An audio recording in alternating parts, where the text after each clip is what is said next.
મેનાવતીના ખોળામાં પાર્વતીજી બેઠા હોય છે અને મેનાવતી પાર્વતીજીને સમજાવે છે કે મુનીશ્વરે કહેલા વચનો કોઈ દાડો અસત્ય થઈ શકતા નથી, પરંતુ તેમને એક ઉપાય બતાવ્યો છે। તે ઉપાય પ્રમાણે શિવજીને મેળવવા માટે તારે તપસ્યા કરવી પડશે। એક બાજુ મેનાવતી પાર્વતીજીને તપસ્યા માટે સમજાવે છે અને બીજી બાજુ મેનાવતી હૃદયથી દુઃખ અનુભવતા હોય છે કે અને તરત જ એ વાકમાં પર્વતરાજ હિમાલય ત્યાં આવી ચડે છે। તો મેનાવતી તરત જ પર્વતરાજને કહે છે કે સાંભળો, આપણી પાર્વતી કઈ રીતે તપસ્યા કરશે? હજુ તો એનું શરીર પણ કુમળી વયનું છે, એમનું શરીર પણ તપસ્યા માટે તૈયાર નથી, તો એ કઈ રીતે તપસ્યા કરશે? એમ કરી એ બહુ વિલાપ કરે છે અને દુઃખ કરે છે, આંખમાંથી આંસુ નીકળી જાય છે। તો મેનાવતીને ગંભીર દુઃખ થાય છે। બીજી બાજુ પર્વતરાજ હિમાલયને પણ એક બાજુ દુઃખ થાય છે, પણ શું કરે? પિતા છે તો સાતી કાઠી કરી અને એ પણ મેનાવતીને સમજાવે છે કે હવે ઋષિના વચન તો ખોટા ના થઈ શકે, તો એના માટે પાર્વતીએ આ તો કરવું જ પડશે એમ કરી તે સમજાવે છે। આ બધી મેનાવતી અને પર્વતરાજ વચ્ચે વાતચીત ચાલી રહી હોય છે। તેવા જ સમયે પાર્વતીજી ધીરેથી બોલે છે કે માતા પિતા તમે સાંભળો, મુનિ, યોગી, ભગવાન, દેવો, ગંધર્વો, યક્ષો વગેરેનું કલ્યાણ ક્યારે થયું છે? જ્યારે તેમને તપસ્યાઓ કરી છે। તો એક જ વસ્તુ છે કે તપસ્યાથી કલ્યાણ છે, તો હું પણ તપસ્યા કરીશ। આટલી નાની ઉંમરમાં પાર્વતીજીના વિચારો તો તમે જુઓ, તે પણ કહે છે કે હું પણ તપસ્યા કરીશ, કારણ કે મુનિ, યોગી, ભગવાન, દેવો દરેકનું કલ્યાણ તપસ્યાથી જ થયું છે, તો તપસ્યા કરવામાં મને શું વાંધો છે? અને આમ પણ મુનીશ્વરે કહી તો દીધું છે કે તપસ્યા વગર મારો કોઈ ઈલાજ ઉપાય નથી, એટલે હું પણ તપસ્યા કરીશ અને એના માટે હું સમય બગાડીશ નહીં।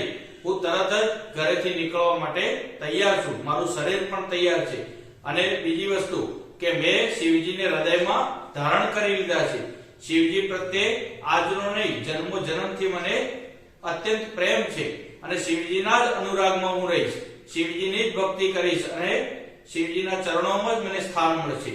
એમ કરી પાર્વતીના વિચારો સાંભળી પર્વતરાજ અને મેનાવતી ખૂબ જ ખુશ થઈ જાય છે અને તેમને ખબર પડી જાય છે કે પાર્વતીનામાં એ તાકાત છે, એ તપસ્યા કરશે।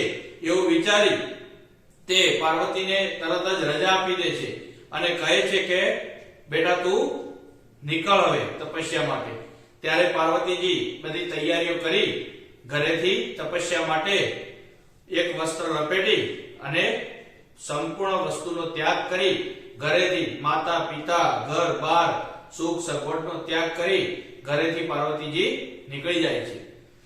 જ્યારે હવે પાર્વતીજીની કસોટી ચાલુ થાય છે, એટલે કે પાર્વતીજી ધીરે ધીરે જંગલમાં જાય છે। પહેલા તો ત્યાંથી ઘણા બધા દૂર જતા રહે છે કે જ્યાં એ રહેતા હતા, ત્યાંથી ઘણા બધા દૂર જઈ અને ત્યાં આગળ પોતે પોતાની તપસ્યા માટે એક આસ્થાન શોધી લે છે, જગ્યા શોધી લે છે કે એક જગ્યા એકદમ વિરાળ હોય છે કે એમને પણ બીક લાગે એવી જગ્યા હોય છે। એવી જગ્યાએ જઈ પાર્વતીજી ત્યાં રોકાય છે અને ત્યાં તપસ્યા કરવાનું નક્કી કરે છે અને ત્યાં આગળ કઠોરથી કઠોર તપસ્યાઓ કરતા જાય છે। પહેલા તો 1000 વર્ષ તો એવી તપસ્યા કરે છે, સમજો 1-2 વર્ષ નહીં, 1000 વર્ષ। 1000 વર્ષ તો પાર્વતીજી ફક્ત ઝાડના ફળ ખાઈને તપસ્યા કરે છે, ફક્ત ઝાડના ફળ જ ખાવાના, બીજું કોઈ વસ્તુ લેવાનું નહીં। અને પાણી અને ઝાડના ફળ ખાઈને પાર્વતીજી કેટલા વર્ષ? 1000 વર્ષ તપસ્યા કરે છે। 1000 વર્ષ એમની તપસ્યા પૂર્ણ થાય છે ત્યારે કોઈ રિઝલ્ટ મળતું નથી, ત્યારે પાર્વતીજી આગળ તપસ્યા ચાલુ જ રાખે છે અને બીજા 1000 વર્ષ તપસ્યા કરે છે। બીજા 1000 વર્ષ તપસ્યા ફક્ત એવું નક્કી કરે છે કે હું ઝાડના પાન ખાઈને જ રહીશ। એટલે ઝાડના પાન એટલે કે ઝાડના પાન એ બી કેવા? તોડીને નહીં, ફક્ત ઝાડ ઉપરથી જે પાન ખરીને ભૂઈ પડે એ પાન ખાવાના અને દિવસ કાઢવાના અને જળ લેવાનું, બસ આ બંને વસ્તુથી પાર્વતીજી એવા 1000 વર્ષ કાઢે છે. તમે વિચાર કરો કે કેટલી કઠોર તપસ્યા કહેવાય. અને પછી બીજા 1000 વર્ષ પૂર્ણ થઈ જાય છે પણ કોઈ ફળ મળતું નથી. ત્યારે પાર્વતીજી નિરાશ થયા વગર તપસ્યા એમની ચાલુ રાખે છે અને તે તરત જ આકરી તપસ્યાની શરૂઆત કરી દે છે કે હવે હું આકરી તપસ્યા કરીશ. કારણ કે એમને 3000 વર્ષ તપસ્યા કરી લીધી હતી. 1000 વર્ષ એમને ફળ ખાઈને કરી અને 2000 વર્ષ ઝાડના પાન ખાઈને કરી.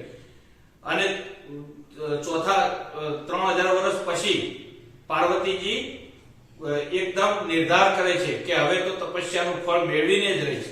એમ કરી એ પોતે નિયમ બનાવે છે કે હવે હું કંઈ પણ ખાઈશ નહીં. એટલે કે ઝાડના પાન જે ખાતા હતા એ પણ એ ત્યજી દે છે. ત્યારથી પાર્વતીજીનું તમે ક્યાંક સાંભળ્યું હશે કે તેમનું નામ અપર્ણા તરીકે પણ ઓળખાય છે. અપર્ણા દેવી એટલે કે પર્ણનો ત્યાગ કર્યો હતો ત્યારે એમનું નામ પડ્યું હતું અપર્ણા. એટલે કે પર્ણનો પણ ત્યાગ કરી દે છે અને પાર્વતીજી ફક્ત હવા અને પાણી આ બંને ઉપર જ પોતાનું ગુજરાન ચલાવે છે અને તપસ્યા ચાલુ રાખે છે. આવી 1000 વર્ષ એમની તપસ્યા પૂર્ણ થાય છે ત્યારે પાર્વતીજીનું શરીર ક્ષીણ થવા લાગે છે. કારણ કે ખબર જ છે કે ખોરાક વગર તો શરીર કેટલો ટાઈમ રહી શકે. એટલે એમનું શરીર ક્ષીણ થવા લાગે છે અને શરીર ક્ષીણ થતા જ તેમના શરીરમાં નસરાઈ આવી જાય છે. એટલે કે શરીરમાં અશક્તિ આવી જાય છે. એવા જ સમયે આકાશમાંથી ભવિષ્યવાણી થાય છે કે પાર્વતીજી તમે પરીક્ષામાં પાસ થઈ ગયા, તમને હું પસંદ થયો છું અને તમે જે વસ્તુ માટે આ તપ કરી રહ્યા છો એ વસ્તુનું ફળ તમને અવશ્ય મળશે. આવું આકાશમાંથી આકાશવાણી થાય છે અને કહે છે કે હું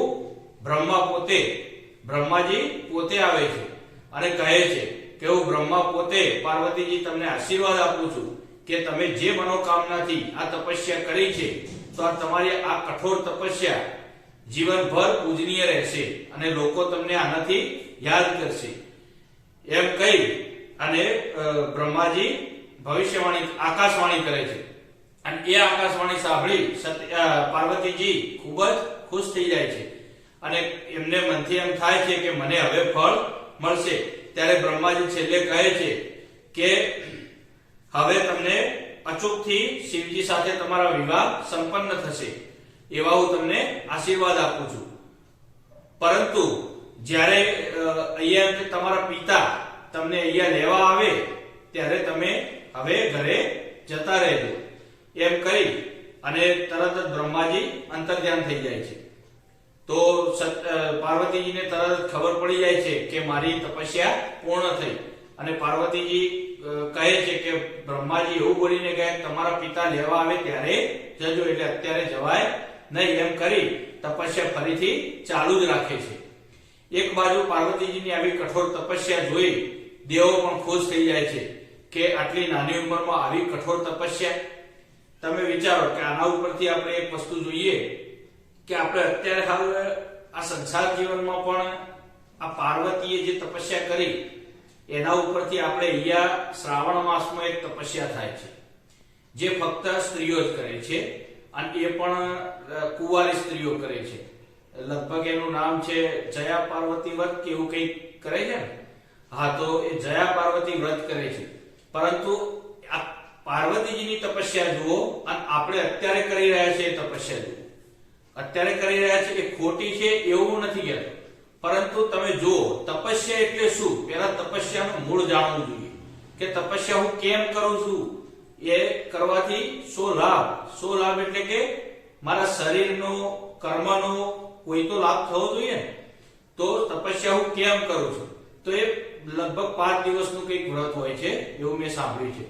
તો 5 દિવસની અંદર તમે વ્યવસ્થિત રીતે પાર્વતીજી જેટલી કઠોર તપસ્યા તો આપણે ના કરી શકીએ, પરંતુ એમાંથી કઈ ગુણો લઈ અને આપણે વ્યવસ્થિત રીતે 5 દિવસને તપસ્યા રીતે આપણે કરીએ તો એનું કઈ મનોવાંછિત ફળ મળે. એટલે કે બધા એવું કહેતા હોય છે કે પતિ સારો મળે એના માટે બધા આ તપ કરતા હોય છે. કારણ કે આ તપસ્યા પાર્વતીએ પણ કોના માટે કરી હતી? શિવજી માટે કરી. એટલે એના ઉપરથી 5 દિવસની આ તપસ્યા છે. તો આપણે 5 દિવસની તપસ્યા કઈ રીતે કરીશું તો એનો અલગથી હું કોઈક દિવસ વિડીયો બનાવીશ કે આ વ્રત કઈ રીતે કરવું, બરાબર, અલગથી કોઈક દિવસ વિડીયો બનાવીશ. અત્યારે આપણે કથાને આગળ ચલાવીશું. તો બીજી બાજુ જ્યારે પાર્વતીજી અહીંયા ખુશ થઈ જાય છે અને બીજી બાજુ જ્યારે શિવજી સતીજીના વિયોગથી, સતીજી જ્યારથી ગયા ત્યારથી શિવજી પોતે સમાધિમાં જ લાગી રહે છે, બીજું કંઈ કશું કરતા નથી, સમાધિમાં જ રહે છે. અને શિવજી જ્યારે સમાધિમાં બેઠા હોય છે અને બ્રહ્માજીની આકાશવાણી ત્યાં પણ થાય છે અને શિવજીને જગાડે છે. બ્રહ્માજી કહે છે કે શિવજી ઉઠો, હું તમને કંઈક કહેવા આવ્યો છું. ત્યારે શિવજી આંખ ખોલે છે અને બ્રહ્માજીને જોવે છે. એટલે પહેલા તો બ્રહ્માજીને નમન કરે છે, કારણ કે બ્રહ્માજી તેમનાથી મોટા હતા, એટલે પિતા સમાન ગણતા હતા. એટલે બ્રહ્માજીને નમન કરે છે અને પૂછે છે કે બોલો બ્રહ્માજી, અહીંયા આવવાનું કારણ? એટલે બ્રહ્માજી કહે છે કે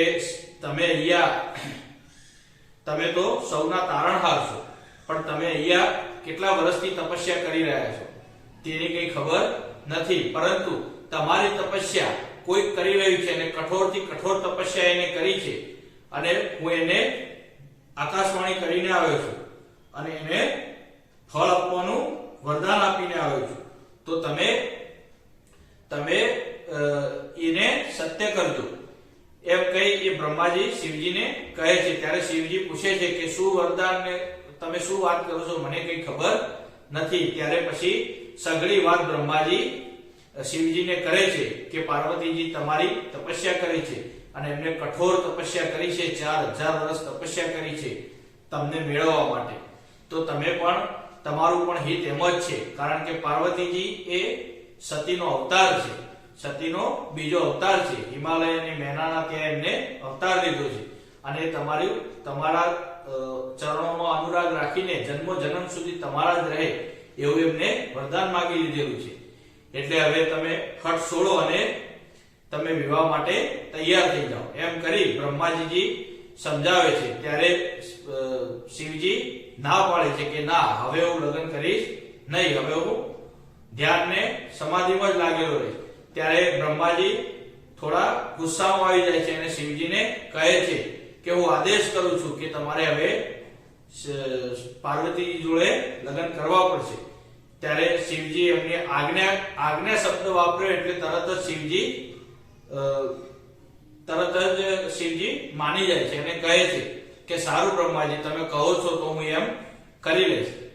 પછી તરત જ બ્રહ્માજી ત્યાંથી અંતર્ધ્યાન થઈ જાય છે અને શિવજી તરત જ આ સત્ય હકીકતને જોવા માટે શિવજી તરત જ પોતે ધ્યાનમાં બેસી જાય છે અને સઘળી હકીકત પાર્વતીજી જ્યારથી તપ કરવા ગયા ત્યારથી એમને તપ પૂર્ણ થયું ત્યાં સુધીમાં કોની સાથે શું વાતચીત થઈ બધું જ શિવજીને ખબર પડી જાય છે. અને તરત જ શિવજીને એક વસ્તુ થાય છે કે હવે પાર્વતીજી ઘરે ક્યારે જશે, તો જ્યારે એમના પિતા બોલાવવા આવશે ત્યારે. એટલે એનો ઉપાય કરવા માટે શિવજી તરત જ સપ્ત ઋષિઓને બોલાવે છે, 7 ઋષિઓને પોતાની પાસે બોલાવે છે અને શિવજી કહે છે કે હે સપ્તર્ષિઓ, તમે જાઓ અને પાર્વતીજીની પરીક્ષા લો અને પાર્વતીજીની પરીક્ષા લઈ અને તમે એ સમાચાર એમના પિતા પર્વતરાજ હિમાલય અને મેનાવતીને પહોંચાડજો કે એ પાર્વતીને ત્યાંથી લઈ આવે. આવું આદેશ કરે છે સપ્તઋષિને શિવજી. ત્યારે સપ્તઋષિ સાથે 7 ઋષિઓ ભેગા મળી અને પાર્વતીજી જોડે જાય છે. પાર્વતીજી જોડે જઈ પાર્વતીજીને પહેલા તો 2 હાથ જોડી વંદન કરે છે અને કહે છે કે હે બાળકી, આટલી નાની ઉંમરમાં આટલી કઠોર તપસ્યા અને આટલા વર્ષોથી કરવી એ કોઈ નાની સૂની વાત નથી, પરંતુ તું આટલી ઉંમરમાં આવી આકરી તપસ્યા કેમ કરી રહી છે, શાના માટે કરી રહી છે એમ કરી પ્રશ્ન કરે છે. ત્યારે પાર્વતીજી હસીને જવાબ આપે છે કે મારું મનોવાંછિત ફળ મેળવવા માટે હું શિવજીના ચરણોમાં મારો અનુરાગ છે અને હું ત્યાં શિવજી જોડે વિવાહ કરવા માંગુ છું અને એમના ચરણોમાં જ રહેવા માંગુ છું, એટલે આ તપસ્યા મેં કરી છે.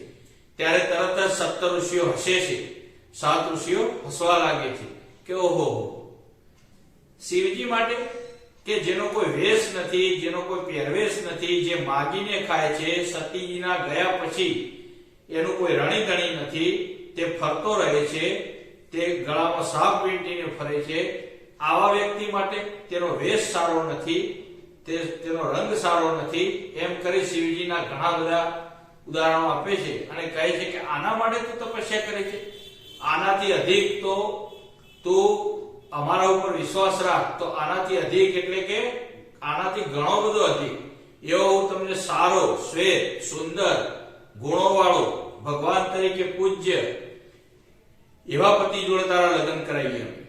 અમે સપ્તર્ષિઓ એવો મૂર્તિઓ જોયો છે, જો તારા યોગ્ય છે, જો તું માની જાય તો તને એવા જોડે લગ્ન કરાવી દઈએ. આવામાં શું મોહ રાખ્યો છે? ત્યારે સતીજી હસીને કહે છે કે મુનિરાજ, તમે બધા લેટ પડ્યા. જો તમે કદાચ જ્યારે નારદ મુનિ આવી ગયા એના પહેલા તમે આવ્યા હોત અને તમે મને કદાચ આવી વાત કરી હોત તો કદાચ હું વિચાર, પરંતુ હવે તો બહુ મોડું થઈ ગયું છે અને મારો જે સંકલ્પ હતો અને એમાં મુનિરાજે સાક્ષી પૂરી છે અને મુનિરાજ નારદજીએ કહી દીધું છે એમના વચનો કદી ખોટા હોઈ શકે નહીં અને મારો શિવજીના ચરણોમાં અનુરાગ છે અને જન્મો જન્મ સુધી કોઈ પણ વસ્તુ બને કે ગમે તેવો હોય, પરંતુ મારી પ્રીતિ એમના જોડે થઈ ગઈ છે એટલે હું બીજા કોઈને એ નજરથી જોઈ પણ શકું તેમ નથી અને વિચારી પણ શકું તેમ નથી અને હું સદા સદા જન્મો જન્મ સુધી શિવજીના ચરણોમાં જ મારું સ્થાન રહેશે. એમ કરી આવો સુંદર જવાબ આપે છે. ત્યારે સપ્તર્ષિ ને ખરેખર એમ થઈ જાય છે કે ના, પાર્વતીજી સાચા છે, તે તેમની વાણી સત્ય છે, કારણ કે આટલી આકરી તપસ્યા કર્યા પછી પણ એમનું મનોબળ દૃઢ છે. તો એમ કરી એ તરત જ કહે છે કે પાર્વતીજી તમારો જય થાવ, તમે પૂજનીય થશો અને સદા શિવજીની સાથે રહેશો અને સદા તમારી પ્રીત શિવજી જોડે રહેશે, સદા તમારું સ્થાન શિવજીના ચરણોમાં રહેશે. એમ કરી સપ્તર્ષિ આશીર્વાદ આપે છે અને તરત જ ત્યાંથી સપ્તર્ષિ નીકળે છે અને આ સમાચાર ઘરે જઈ અને પર્વતરાજ હિમાલય અને મેનાને આપે છે. પર્વતરાજ મેના અને હિમાલયને જ્યાંથી પાર્વતીજી તપસ્યા કરવા ગયા ત્યાંથી આ આકાશવાણી અને શિવજીએ જે જે વચનો કહ્યા તે તમામ વચનો પર્વતરાજને કહે છે અને પર્વતરાજ અને મેના આ શબ્દો સાંભળે છે અને ખુશખુશાલ થઈ જાય છે, કારણ કે પોતાની દીકરીની તપસ્યા પૂર્ણ થઈ હોય છે એટલે પોતે ખુશખુશાલ થઈ જાય છે. અને સપ્તર્ષિ તેમને કહે છે કે હે પર્વતરાજ, હે મેનાવતી, હવે તમે તમારી દીકરીને એટલે કે પાર્વતીને ત્યાં જઈ અને તેડી આવો તમારા ઘેર. એમ કરી સપ્તર્ષિ પછી ત્યાંથી સીધા બ્રહ્મલોક જતા રહે છે અને ત્યાં આગળ ખુશીનો માહોલ સર્જાઈ જાય છે કે મેનાવતી અને પર્વતરાજ ખુશ થઈ જાય છે. હવે આપણે આગળનો વિડીયો નેક્સ્ટ પાર્ટમાં જોઈશું. ત્યાં સુધી જય ગુરુ.